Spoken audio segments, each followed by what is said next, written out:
പ്രിയപ്പെട്ടവരെ നമസ്കാരം. സമീർ മുതുകുറ്റിയാണ്. കണ്ണൂർ ജില്ലയുടെ ഹൃദയഭാഗം ഏതെന്ന് ചോദിച്ചാൽ നമുക്ക് പറയാൻ പറ്റുന്ന ഒരു ഉത്തരം എന്നുള്ളത് അത് പഴയ സ്റ്റാൻഡിനടുത്ത് സ്റ്റേഡിയം കോംപ്ലക്സ് ആണ്. ആ സ്റ്റേഡിയം കോംപ്ലക്സിലാണ് നമ്മളിപ്പോൾ കാണുന്ന ഈ കാഴ്ച ഉള്ളത്.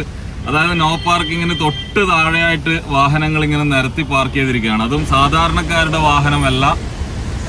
അതിൽ നമുക്കൊരു ലോഗോ കാണാൻ വേണ്ടി പറ്റും. അത് വക്കീലിന്റെ അഡ്വക്കേറ്റിന്റെ ലോഗോ ആണ്. ഇത് മാത്രമല്ല, ഇവിടുന്ന് അങ്ങോട്ട് നീങ്ങുന്ന സമയത്ത് ആ സൈഡിൽ, അതായത് കണ്ണൂർ ജില്ലയിലെ ഏറ്റവും പ്രധാനപ്പെട്ട ബസ് സ്റ്റോപ്പിലാണ് ഈ കാഴ്ചകൾ നമ്മൾ കണ്ടുകൊണ്ടിരിക്കുന്നത്. അപ്പോൾ അവിടെ ഈ യോഗശാല റോഡ് മുതൽ നിരനിരയായി 1ഉം 2ഉം വരികളിലായിട്ട് ഈ കോടതി കഴിഞ്ഞ് നമ്മുടെ കണ്ണൂർ കോർപ്പറേഷൻ വരെയുള്ള സ്ഥലങ്ങളിൽ വാഹനങ്ങൾ പാർക്ക് ചെയ്തിരിക്കും. ഇതൊന്നും സാധാരണക്കാരുടെ വാഹനമല്ല എന്നുള്ളതാണ് ഇതിന്റെ പ്രത്യേകത. അപ്പോൾ ഇതിന്റെ നൂലാമാലകൾ അന്വേഷിച്ച് പോകുമ്പോൾ നമുക്ക് മനസ്സിലാകാൻ വേണ്ടി പറ്റും, കഴിഞ്ഞ 5-6 മാസങ്ങളായിട്ട് അല്ലെങ്കിൽ വർഷങ്ങളായിട്ട് ഈ വാഹനങ്ങളൊക്കെ പാർക്ക് ചെയ്തിരിക്കുന്നത് ഈ സ്ഥലങ്ങളിൽ തന്നെയാണ്. അത് ഏതെങ്കിലും ഒരു ഇന്റീരിയേഴ്സിലുള്ള ഏതെങ്കിലും ഗ്രാമപ്രദേശങ്ങളിലുള്ള നോ പാർക്കിങ്ങിന്റെ അടിയിൽ വരെ വാഹനങ്ങൾ വെച്ചാൽ അവരുടെ ഫോട്ടോ എടുത്ത് അതിന് ഫൈനൊക്കെ വരുന്ന ഇത്രയും സാങ്കേതിക വിദ്യയുള്ള ഈ കാലഘട്ടത്തിൽ ഈ ടൗണിന്റെ ഹൃദയഭാഗത്ത് തന്നെ ഇത്തരം വാഹനങ്ങൾ നിരനിരയായി പാർക്ക് ചെയ്ത് അവിടെ ശരിക്കും നമുക്ക് മനസ്സിലാക്കാൻ വേണ്ടി പറ്റും, ഈ ബസ് സ്റ്റോപ്പിൽ നിന്ന് 1ഉം 2ഉം ലൈന് കാറ് പാർക്ക് ചെയ്തിരിക്കുന്ന അതിന്റെ ഇടയിലൂടെ ബസ് നിർത്തുന്നത് ഈ റോഡിന്റെ സെന്ററിലാണ്. ആ ബസ് നിർത്തി ആളെ എടുക്കുന്ന സമയം അത്രയും ബാക്കിയുള്ള സമയം ബ്ലോക്കാണ്. അപ്പൊ അത് മാത്രമല്ല, ഈ പാർക്ക് ചെയ്തിരിക്കുന്ന 2 ലൈനിലായിട്ട് പാർക്ക് ചെയ്തിരിക്കുന്ന കാറിന്റെ ഫ്രണ്ടിലൂടെ നടന്നിട്ട് വേണം ഈ യാത്രക്കാർക്ക് ബസ്സിൽ കയറാൻ വേണ്ടിയിട്ട്. അപ്പൊ അത്രയും ബുദ്ധിമുട്ട് അനുഭവിക്കുമ്പോൾ എന്തുകൊണ്ട് ഇങ്ങനെ പാർക്ക് ചെയ്തിരു എന്ന് ചോദിക്കുന്ന സമയത്ത് അവിടെ നമുക്ക് മനസ്സിലാക്കാൻ വേണ്ടി ഇത് സാധാരണക്കാരുടെ വാഹനങ്ങളല്ല, മറിച്ച് ഇവിടെ കോടതിയിലേക്ക് വരുന്ന ജഡ്ജിമാരുടെയും അതുപോലെ വക്കീലന്മാരുടെയും വാഹനങ്ങളുമാണ്. അപ്പോൾ ഈ സ്ഥലത്തുള്ള പ്രധാനപ്പെട്ട സംഭവങ്ങളാണ്, ഒന്ന് തൊട്ടടുത്ത് പഴയ ബസ് സ്റ്റാൻഡ് ഉണ്ട്, അതിന് കഴിഞ്ഞിട്ട് നമ്മുടെ മൃഗാശുപത്രി, കോടതി സമുച്ചയങ്ങളുണ്ട്, നഗരസഭാ കാര്യാലയങ്ങളുണ്ട്.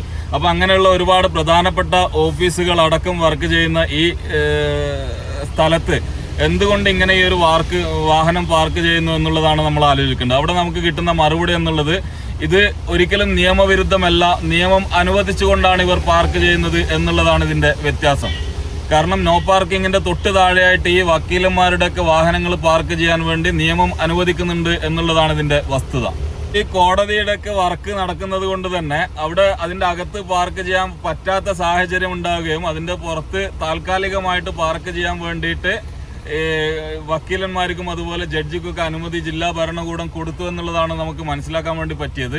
അപ്പോൾ എനിക്ക് പറയാനുള്ള 2 വിഷയങ്ങൾ എന്താണെന്ന് വെച്ചാൽ, അങ്ങനെ പാർക്കിംഗ് കൊടുക്കുന്നുണ്ടെങ്കിൽ ഈ നഗരമധ്യത്തിൽ ഹൃദയഭാഗത്തല്ല നിങ്ങൾ കൊടുക്കേണ്ടത്. അതിന്റെ തൊട്ടടുത്ത് തന്നെ ഒരുപാട് പാർക്കിംഗ് സൗകര്യങ്ങളൊക്കെ ഉണ്ട്. അങ്ങോട്ടേക്ക് ഇപ്പൊ കോർപ്പറേഷന്റെ കീഴിൽ തന്നെ കോടികൾ ചെലവഴിച്ചുകൊണ്ടുണ്ടാക്കിയ കാർ പാർക്കിംഗ് സൗകര്യങ്ങളുണ്ട്. അതൊക്കെ ഉപയോഗപ്പെടുത്താം. അല്ലെങ്കിൽ ടൗണിൽ നിന്ന് കുറച്ച് മാറ്റിക്കൊണ്ട് സാധാരണക്കാർക്ക് എന്താ പറയുക, ബുദ്ധിമുട്ടാവാത്ത രീതിയിലുള്ള പാർക്കിംഗ് സംവിധാനങ്ങൾ ഉപയോഗിക്കാം. മറിച്ച് ഇവിടെ ചെയ്യുന്നത് സാധാരണക്കാർക്ക് ബുദ്ധിമുട്ടുണ്ടാക്കുന്ന രീതിയിലുള്ള ഒരു പാർക്കിംഗ് സൗകര്യമാണ് ഇവർ നൽകിയിട്ടുള്ളത്.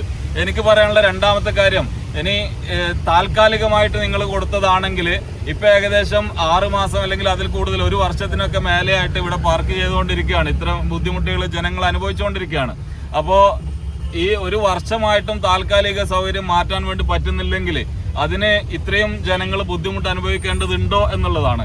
ഇനി ഇത്രയും പറഞ്ഞിട്ടും നിങ്ങൾക്ക് അത് മാറ്റാൻ വേണ്ടി പറ്റുന്നില്ലെങ്കിൽ ആ നോ പാർക്കിംഗ് ബോർഡ് അവിടുന്ന് മാറ്റണമെന്ന് വിനീതമായി അപേക്ഷിക്കുന്നു. കാരണം ഇത്രയും ആൾക്കാരെ നോക്കുകുത്തികളാക്കിക്കൊണ്ട് ഈ നോ പാർക്കിംഗ് വെച്ചിട്ട് അതിന്റെ തൊട്ട് താഴെ തന്നെ വക്കീലന്മാരുടെ ബോർഡ് വെച്ചുകൊണ്ടുള്ള വാഹനങ്ങൾ പാർക്ക് ചെയ്യുക, അത് നിയമപരമായിട്ട് അംഗീകരിക്കുക എന്നുള്ളത് അങ്ങേയറ്റം ജനങ്ങളൊരു സാധാരണ പൗരൻ എന്നുള്ള രീതിയിൽ നമുക്ക് അറപ്പുളവാക്കുന്ന ഒരു കാര്യമാണ്. എന്നുകൂടി ബഹുമാനപ്പെട്ട കോടതിയെയും അതുപോലെ കണ്ണൂർ ജില്ലാ ഭരണകൂടത്തെയും വളരെ വിനയപൂർവ്വം അപേക്ഷിച്ചുകൊണ്ട് ഇവിടെ ഈ വീഡിയോ പൂർണ്ണമാകുന്നു. താങ്ക്